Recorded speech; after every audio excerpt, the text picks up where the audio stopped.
You don't have to be an analyst to be able to tell that throughout all of Season 2 of the Overwatch League, GOATS has been dominating the meta.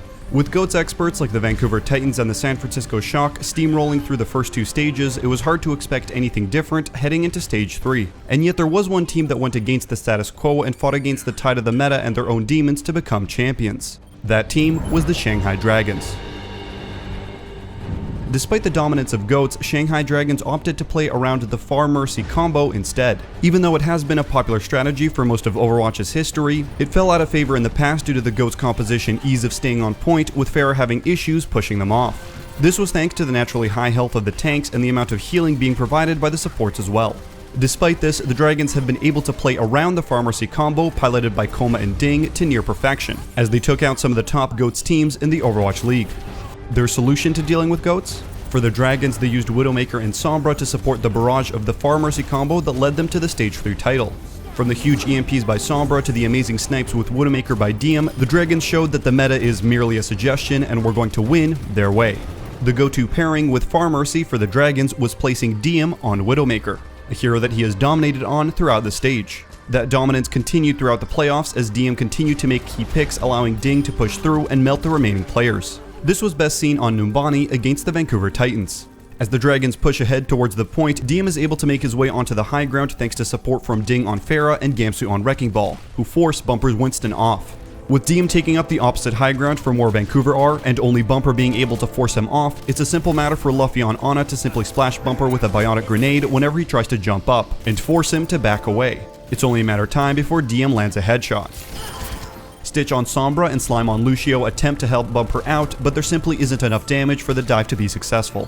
Throughout the map, DM continued to make important picks on Twilight's Ana, preventing the Titans from ever mounting a huge defense. The reason for this, however, was that Vancouver was not playing a composition that was very well suited to counter Shanghai's. Gamsu is the only target that can reliably dive with Bumper's Winston and Stitch's Sombra, but with the rest of the team needing to continually hide from Ding lest they get instantly taken out, there's simply not enough damage to finish Gamsu off when you factor in Luffy's long-range healing. Vancouver recognized that they needed to be proactive to try and get a kill on Luffy or Koma, but with Luffy remaining so far back and Koma staying in the skies with Ding, it was hard for anyone to get even close enough to touch them. Observe this fight, for example. Gamsu gets slept, and Stitch and Bumper attempt to finish him off with a hack. But Luffy continues to heal him up while Twilight is unable to help him with an anti-nade because he is playing all the way behind. No hack and no Winston bubble means Ding is able to fly over the supports and barrage them, and none of the Titans have any mobility to get away or support ultimates, which Slime wasted in the previous fight to save themselves. The real strength of the Widowmaker/Far Mercy pairing was displayed later on in the series on Havana.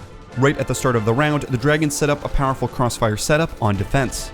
Gamsu would contest the cart and draw the aggression of the entire enemy team, while Luffy stayed at a safe distance to heal him and allow him to continue to draw all of the Titans' cooldowns. With Ding and Koma raining down rockets from behind the whole time and DM ready to shoot anyone without a shield, the Titans kept taking too much damage to be able to commit to killing Gamsu. And even if they managed to do that, Koma could simply resurrect him. The Titans could have put Stitch on Widowmaker and try and contest DM while the rest of the team attacked Gamsu. But with Ding still maintaining control of the skies from above spawn, it would be simple for him to just drop on top of Stitch and kill him with two well-placed rockets. Next, the Titans tried what they know best, variations of Slambulance, or GOATS.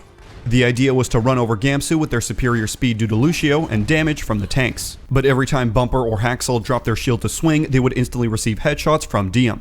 Stitch tried to go onto McCree to kill Ding, but all he had to do was to stay behind the roof, and if Stitch tried to turn around to find him, it would be a simple matter for DM to headshot him as well. For example, this fight right here. Watch as the Titans attempt to take Gamsu down. Luffy continues to pump healing into Gamsu from behind, Young Jin can stun anyone who spends too much time without a shield, and watch Bumper as he begins to swing at Gamsu. A well-placed headshot brings him down to around 100 health and forces him to spend the rest of the fight with his shield up. This of course means that Ding can now follow up with his rockets and the tank line falls rather rapidly. Oh, that's so perfect, Ding. Just wreaking havoc. In the next fight, we finally see that the Titans figure out that their lack of success has everything to do with the enormous sightline both Luffy and DM are exploiting. With that in mind, they wrap around the building to effectively split the Dragons into two. Luffy and DM are caught hiding in the buildings with their team unable to protect them and the rest of the team on the cart. With Luffy and DM unable to make it to their team, it is a simple matter for the Titans to take both of them out and win the fight, now that the Dragons' healing and damage are gone. This setup proved to be nearly unstoppable, as the Titans continued to struggle and was only able to reach halfway to the first point with a little over a minute left. In the end, the Dragons full held the Titans to the first point as they proceeded to steamroll through the attacking round, maintaining their series lead on their way to their eventual 4-1 victory over the Titans. We next see the final piece of the Dragons' puzzle, Gamsu's use of Wrecking Ball. The hamster perhaps was the most utility in a composition as reliant to setting up crossfires and sightlines as the ones the Dragons have, for two major reasons. The first is that Wrecking Ball's knockback can knock the shields of Bumper's Reinhardt away, or knock Vancouver away from Bumper's shield, exposing them to DM. Once they are exposed, they either need to burn cooldowns or get back to safety. The second reason is that Wrecking Ball absorbs many of the opposition's cooldowns simply by existing. He is continually contesting the cart, and is the most immediately killable member, given that Pharah and Widow both remain at a distance where the GOAT's composition cannot touch them. But if you attempt to use your cooldowns to take him out, he can always roll away or use his shields to stay alive, leaving you without cooldowns and probably out of position as well. So who do you target? The Wrecking Ball being a nuisance on point, the Widowmaker shooting freely from the windows, or the Pharah continually raining down damage. If you completely commit to one target, it is likely that the rest will shoot you in the back while you do. It is not a conundrum that the Titans' composition is prepared to solve, given how their GOAT's composition focuses mainly on close quarters combat instead. To sum it all up, the Shanghai Dragons relied heavily on creating crossfires and safe angles for their DPS and healers to work with. By putting most of their players out of range of the enemy, while also managing to keep one tank alive while he contested the payload, it was only a matter of time before one of the DPS found an opening to make the crucial, fight-winning play. It is also important to note the very critical role that Gamsu plays. By presenting himself as a target but staying alive the whole time, he wasted so many of Vancouver's resources and cooldowns that DM and Ding's job became that much easier. Thank you for watching this episode of Behind the Action. Were you surprised by the Dragon Stage 3 victory? Do you think we will see more Widow Farm Mercy in Stage 4?